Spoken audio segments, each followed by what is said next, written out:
Hello there. As you already know, there was a riot among prisoners in a deportation center at London's Heathrow Airport on Saturday. I made a video on that one. But the new British government has been on the defensive for days anyway, as the controversial Home Secretary Suella Braverman has to justify the catastrophic conditions in British detention centers. And she spoke obviously of an invasion by migrants, and I'm repeating this topic because it's that important. A riot broke out in the deportation center at Heathrow on Friday evening, and an armed group of people then gathered in a courtyard of this center on Saturday. The police and the law enforcement agencies were on the spot, and the Interior Ministry was reporting about this. A possible cause of the riot could have been the power outage I was talking about earlier, and hours later, however, it was unclear whether and in what connection the two events were related. The Guardian reported that around 100 detainees took part in this protest. The incident comes at a time when the British government has come under heavy fire for its treatment of migrants. Initially, the focus was on an initial reception facility in the county of Kent on the English Channel. I also talked about that one before. Overcrowding and unacceptable conditions made headlines there. In the center, which was actually designed for only 1,600 people, there were an estimated almost 4,000 people, as the British Secretary of State for Immigration, Robert Jenrick, admitted in an interview with Sky News, although I think he talked about 3,500, still bad enough. The government had been contacted about an upcoming judicial review. Jenrick said the camp should quickly become a functioning and legally compliant center again, so he admitted it's not legally compliant.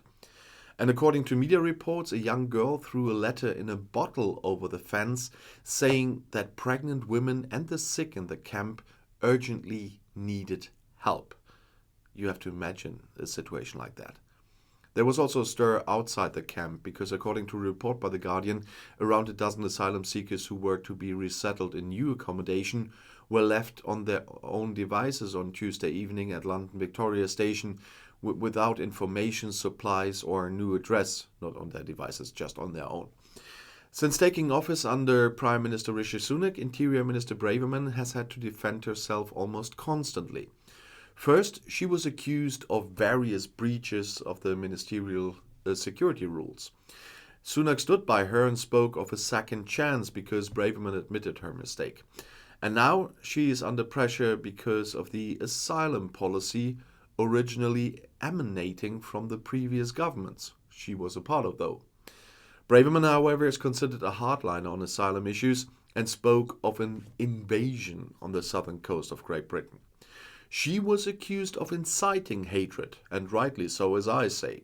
After several British ministers repeatedly blamed Albanian migrants for the increase in the number of asylum seekers in Great Britain, the Albanians also fought back. You might have seen my video on Prime Minister Edi Rama, because he accused London of scapegoating Albanian citizens for their own failed immigration policies. So far this year alone, more than 38,000 people have crossed the English Channel to Great Britain. That's significantly more than in the entire previous year. The Conservative government wants to fly migrants to Rwanda regardless of their asylum status, which would be a breach of international law once again by a British government. That really has come to become a habit. Not only Bojo did that. And I'll see you in my next video. I'll be back.